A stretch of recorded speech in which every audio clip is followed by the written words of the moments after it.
If you can't even do household chores, get out. Angry, Mike yelled at me. Exhausted from my night shift, I tried to muster up energy. Mike always thinks only about himself. Fine, I'll clean up and leave. That night. Hello? I answered the phone, and I heard Mike's frantic voice. Catherine, where are you now? Mike pressed urgently. In that moment, a smirk crossed my face. My name is Catherine Taylor. I'm 55 and work as a nurse. My only family is my husband, Mike. Mike works for a major beverage company and always finishes his work by 6 p.m. Mike hates inefficiency and values his personal time. So, he doesn't care if others are working overtime. I met Mike through mutual friends. Soon after meeting, I was drawn to Mike. Because before we married, Mike was always kind to me. For instance, when we walked together, he'd always walk on the side closest to the traffic. And when I carried shopping bags, he'd always offer his help. Do you need help? If it's heavy, I'll carry it. Saying this, he'd promptly take the bags. Thank you. I was truly grateful for Mike's kindness. On our third date, we decided to start dating. Half a year into dating, Mike proposed. Honestly, I thought it was a bit quick, but by then, I had fallen deeply in love with him. So, I responded to his proposal with, "I want to marry you too." Hearing my answer, Mike looked thrilled. I'm so happy. Let's be together forever, all right? With that, he smiled at me. Seeing his smile, I naturally grinned too. Being with him, I believed our married life would be filled with joy. Back then, I had no doubts about that. But soon after our wedding, Mike started showing his true colors. It seemed he had been wearing a mask before we got married. After our wedding, the kindness and consideration vanished. For starters, Mike wouldn't lift a finger around the house. He acted like the stereotypical dominant husband. The household chores are your job, isn't it? Don't be lazy. This became Mike's catchphrase. Even when I was swamped with chores, Mike would just ignore me and watch TV. Men fight in the workplace. Supporting that is your job, he'd say, without doing anything. He just throws the newspaper open and reads with a pompous attitude. I work as a nurse too, you know? My job has long hours and night shifts, so I have less free time than Mike, who works a 9 to 5. And Mike expects me to cover half of the living expenses, apart from the mortgage. Because of that, I can't just be a stay-at-home wife. I once confronted Mike about it. I work too, you know. Can't you at least help out a bit around the house? I'm not even asking for half. That's what I pleaded with Mike. But he never took me seriously. Mike just scoffed and laughed. You think you're really working as hard as a full-time job? Don't get too full of yourself for a woman. You're not even doing much. If you're gonna keep complaining, how about I kick you out? His words left me speechless. If Mike kicked me out, I wouldn't have a place to stay. My parents are gone, so there's no family home to return to. The hospital I work at doesn't provide housing, so I was afraid of ending up on the streets. In the area where I lived back then, affordable motels weren't really a thing. So, all I could say was, "I'm sorry." From then on, I did everything Mike said. All the household chores became my responsibility. Now, after more than 20 years of marriage with Mike, a new problem has emerged. It's a financial issue. Again this month, the living expenses aren't in the account. I said, going pale as I checked the bank statement. Mike and I split the living expenses.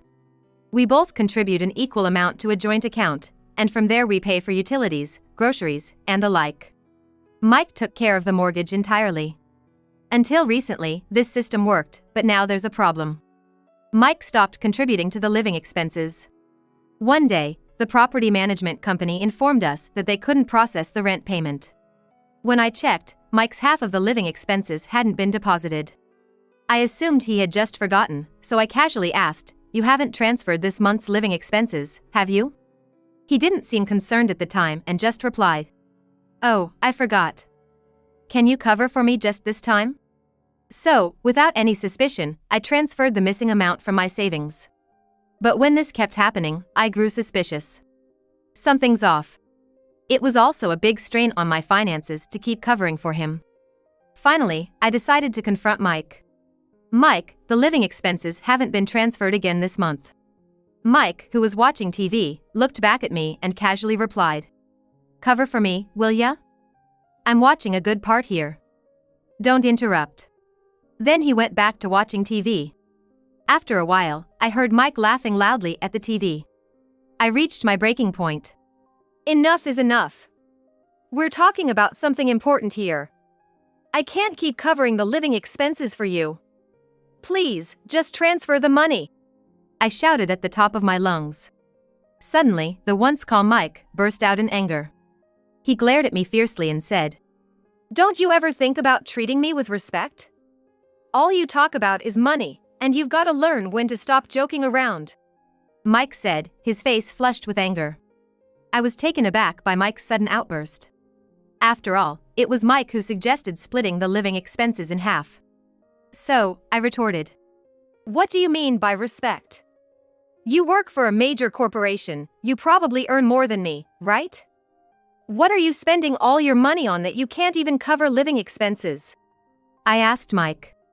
I work part-time to limit the number of night shifts I have to do. Because of this, I work more day shifts than a full-time employee. Mike has a managerial position, so he should definitely be earning more than me. Yet, his inability to pay half the living expenses is suspicious. I wonder what he's spending his money on. I stared intently at Mike, and he lashed out in return. "It's my money. I can do whatever I want with it. Just shut up and do as you're told. I'm paying the mortgage on this house, remember. I'm in a bad mood, I'm gonna head out. Make sure to contribute your share." With that parting shot, Mike stormed out. Given the situation, it seems unlikely that he will contribute to this month's living expenses.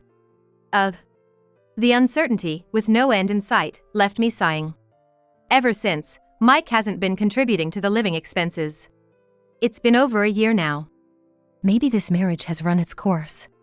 I found myself whispering such thoughts more often.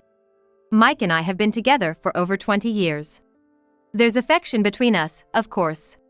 But he doesn't help with housework. Despite working at a big corporation and supposedly earning a good salary, he doesn't contribute a single dime to the household. It really makes me wonder what value he brings to this marriage. However, the house is in Mike's name. Mike handles the mortgage payments. So, whenever things don't go his way, he'd threaten, "You want me to kick you out of this house?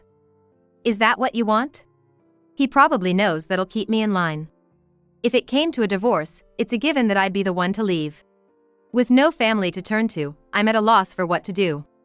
Then, one Sunday, I'm home. I'd just finished a rare night shift and had returned home. It was past 10 o'clock, and there was no sound coming from Mike's room. He must still be asleep. Because our lifestyles are so different, we sleep in separate rooms. I quietly went into my room so as not to wake Mike. And then, an hour into my sleep, I was jolted awake by a loud banging on my door. "Hey. Catherine, you're back, aren't you? Open up." Mike kept banging on the door. "I've only slept for an hour." Rubbing my sleepy eyes, I opened the door. "What's wrong?" When I asked Mike that, he glared at me. Then, with a condescending tone, he snapped back. "Must be nice, sleeping in all morning, huh? Get up and make my breakfast. That's your job, isn't it?" Stung by Mike's rudeness, I shot back. "I just got back from a night shift and I've only slept for an hour. As for breakfast, I made something last night and put it in the freezer. Can't you just microwave it yourself?" My head was pounding from lack of sleep. Whenever I have a night shift, I always prepare and freeze Mike's meals in advance. In the past, I've asked Mike a few times just to reheat his food. So, I was about to ask him again today, but Mike was different this day. "You always try to skip out on housework. Adjust to my waking hours and have a hot meal ready right away. House chores are your job, aren't they? Besides, this place is a mess. Get up and at least clean up." Mike raised his voice and yelled at me. Normally, I'd apologize right away, but that day I had a terrible headache and was exhausted. So, I inadvertently let my true feelings slip out. "I'm exhausted too, so let me rest a bit. It's just reheating food. Even you can do that, Mike, can't you?" Mike looked down on me with a huff and laughed. "You think you can talk to me like that? I'll kick you out." Mike sneered. He probably expected me to obediently do as he said. But I wasn't going to let it slide. I firmly replied, "Be my guest." Seeing that I wouldn't listen, Mike's face quickly turned beet red. "If you can't even handle household chores, get out. I don't need a wife who can't cook or clean properly." He shouted at me, fueled by his anger. I mustered the strength from my exhausted, post-night shift body. Mike always thinks only of himself. Maybe I should just leave such a husband. "Fine, I'll pack and leave," I declared to Mike. "You don't have the guts to leave this house. I'm gonna go out. I won't be back for a while, so you better reflect and clean up," Mike commanded. Perhaps he thought I couldn't leave because I have no family home. But he's mistaken. I am not the kind of woman to stay silent after hearing such words. I've had over 20 years of grievances with him. Now seems like a good time to strike back. Mike really needs to reflect, I muttered. That night, I received multiple calls from Mike. From Mike again. I ignored Mike's calls. But he kept calling back almost every minute. Seems like Mike was panicking, as the phone just wouldn't stop ringing. I reluctantly answered. "Hello?" As soon as I picked up, I heard Mike's frantic voice. "Catherine, where are you?" Mike pressed. At that moment, I let out a chuckle. "I'm at a motel now, so what?" I calmly replied. "A motel?" I could hear Mike's shocked voice over the phone. Of course, he never expected me to leave. As soon as Mike left, I started packing. I put essentials like clothes and valuables into my suitcase. At the same time, I called a handyman service. I want to sell all the appliances and furniture in the house right now. I made such a request to the handyman. Luckily, I had contacted a service that also does emergency services, so they were quick to respond. I'm truly grateful they completed the job in just a few hours. There were some additional charges for the emergency service and a fee for some disposals, but I was able to make some money, so I had no complaints. Looks all cleaned out, huh? The inside of the house was completely emptied. All the furniture and appliances were gone, and the rooms felt so empty. The only things left in the room were Mike's clothes and personal belongings. Seeing the house in that state, Mike raised his voice in anger. "All the appliances and furniture in the house are gone. How am I supposed to live like this?" Indeed, with even the washing machine and fridge gone, it would be a struggle. But that's not my problem. So, I replied with a laugh. "Huh? All that furniture and appliances, I bought them. I think it's my business if I sell them. I did leave your things in place, didn't I?" Well, that's... Mike seemed flustered, perhaps because I had hit a nerve. All the furniture and appliances in the house were bought with the money I saved when I was single. When we got married, Mike had told me, "I'm gonna buy the house, so you buy all the furniture and appliances." Back then, I had no objections since Mike was buying the house, which was a major purchase. Moreover, Mike worked for a major company, making it easier to get approved for a mortgage. So, I thought it was best to do as Mike said. That's why I bought all the furniture, including for Mike's room. Given this background, the furniture and appliances were originally mine. There's no problem in disposing of them. When I explained calmly, Mike shouted. "Thinking pretty highly of yourself, huh? This running away from home act is only for now. If you don't apologize right now, it's divorce. Buy new furniture and appliances immediately. If you come back and apologize sincerely, maybe I'll let you back in the house." Mike smirked in a triumphant manner. But I wasn't fazed at all. "Fine by me if you want a divorce. In fact, I think you'd be the one in trouble if we divorced. You're in debt, aren't you?" I coolly exposed Mike's secret. "How did you know that?" Mike was clearly shaken. "I happened to find a bunch of overdue notices when I was cleaning up your room today," I calmly conveyed. Both the handyman and I were shocked when we found numerous overdue notices under Mike's bed. When we hesitantly opened one of the envelopes, it revealed a debt of several tens of thousands of dollars. Furthermore, it seemed he borrowed from multiple lenders, with the interest amounting to a significant sum. The reason for the debt was probably stock trading. I say this because we found documents from a brokerage firm along with the notices. He must have made significant losses in stock trading. Upon hearing this, Mike confessed, looking defeated. At first, everything was going well. But then I took a huge loss, and no matter how hard I tried to recover, things just didn't work out. Mike's voice grew softer and softer. I heaved a deep sigh. The reason he had been defaulting on our living expenses recently was probably to repay this debt. The interest alone is astronomical, and it must consume his monthly salary. I don't care anymore since we're gonna divorce anyway. I muttered under my breath. Then, Mike quickly retorted. Are you saying you're okay with divorcing me? Sure, I have debts, but I can handle that with my retirement money. I've worked for decades and will have a hefty pension. Plus, I'm an elite executive at a major corporation. You won't find a husband with such good credentials ever again. Mike has always taken pride in working for a big corporation. That's why he always acts so smug. I can't believe he's still boasting like this. I asked Mike while trying to hide my disbelief. You're only gonna have that big corporate title for a little while longer, right? You're retiring in a few months. Once you lose that title, what value will you have? What did you say? Mike responded angrily. I boldly told him the truth. You don't help with house chores, don't contribute to the household expenses, and now there's debt. Your value isn't zero, it's negative. You're not a catch, you're a liability. As I made my stance clear, Mike fired back. Don't mess with me. The company has a rehiring program, and I'm an elite. I'm still valuable to the company. Just mentioning where I work makes me popular with the ladies. Unlike your physical job, I earn my keep with my brain. Mike said with a smug expression. Don't mock my job. Nursing is a noble profession, always being there for the patients. I won't be looked down upon by you. And isn't the rehiring program gonna be tough for you? Especially if you can't even keep up mentally? I stated calmly. What do you mean? Mike's voice trembled slightly. You always leave work on time, right? Despite others working overtime. I doubt a company would want such an uncooperative person. And from what I've heard, with the rehiring program, the pay often drops significantly. How are you gonna pay off the debt? Upon hearing my words, Mike looked devastated.